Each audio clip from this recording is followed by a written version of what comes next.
Welcome to another Substack Live with me, Walking in Wonder. And I just thank you for your flexibility because of the fact that I was conducting um, a workshop this morning. And so I decided that I would actually reflect on what that workshop has been about. And it was based on my book, The Gift of Wonder, which I wrote about 6 years or 7 years ago now, I think it was.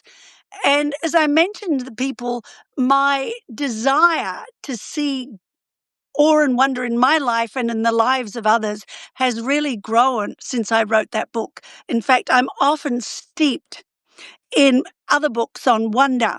And I notice that there is a movement towards wonder as people have really recognized the presence of God in every aspect of our world.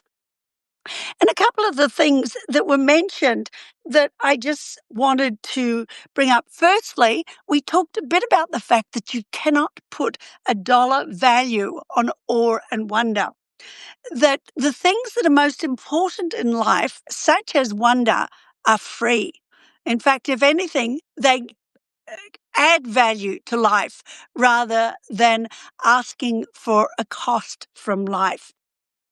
I think it's true. Not only is wonder free, but all of the things. Somebody commented on the fact that wonder is free, Jesus is free, friends are free, church is free. Well, for most of us anyway.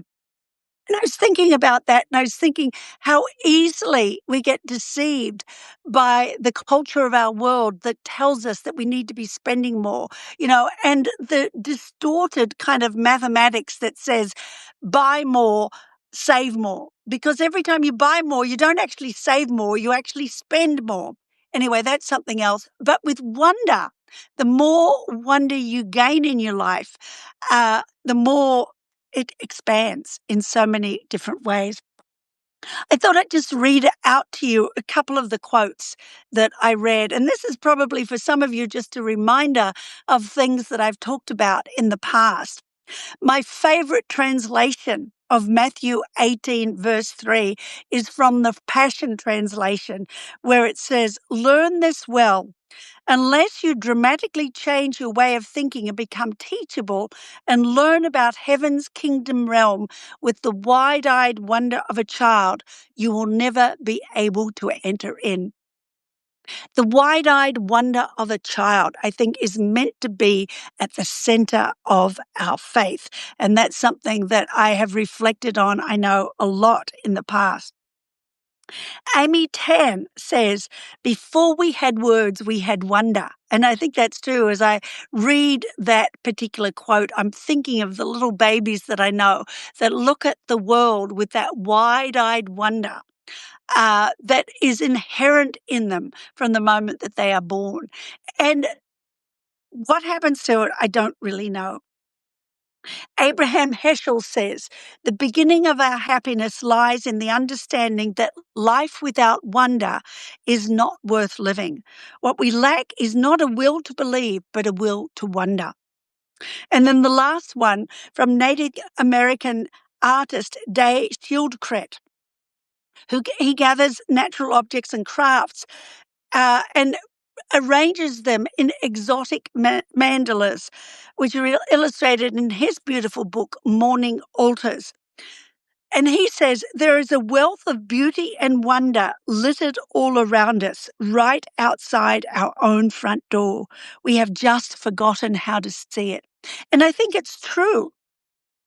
One of the things that we talked a little bit about this morning was the fact that so many of our uh, sorry, my brain suddenly, doing a workshop in the morning is something that has a tendency to fry one's brain. But I was thinking about the fact that, there really is wonder everywhere.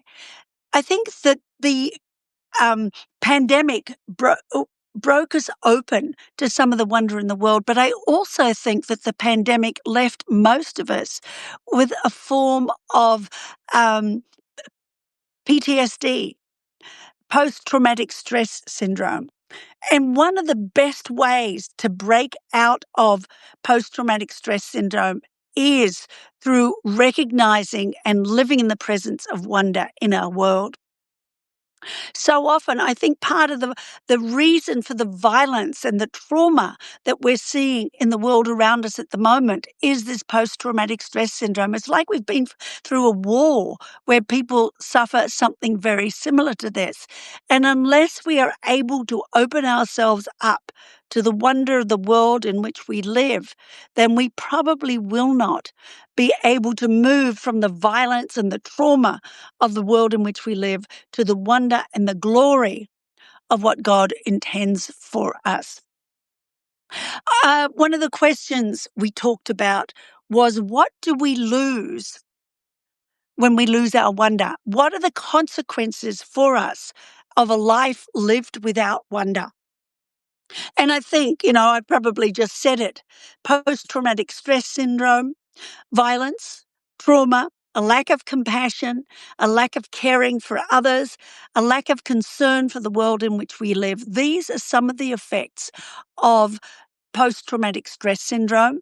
They are some of the effects of a world in which we do not live in wonder, in which we do not live with a connection to God's world, because God's world at the heart very much is about wonder.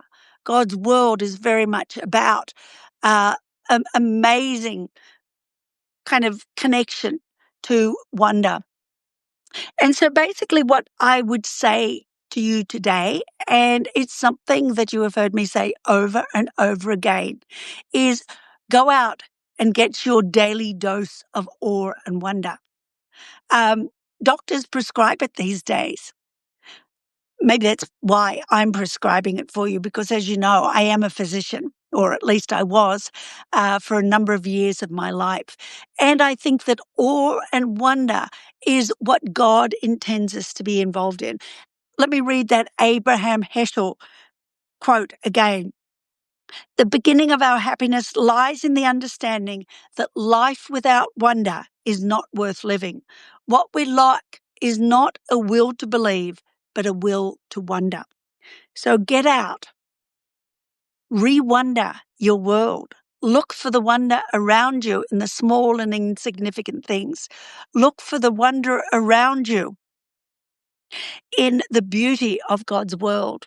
And it can be in something as small as an insect, or actually it can be as something as small as looking at something under a microscope, or it can be as enormous as the sky, as the cosmos.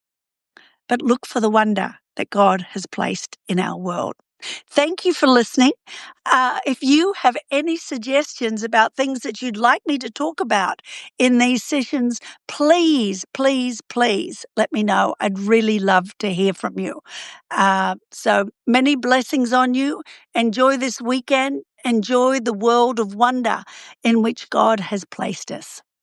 Amen.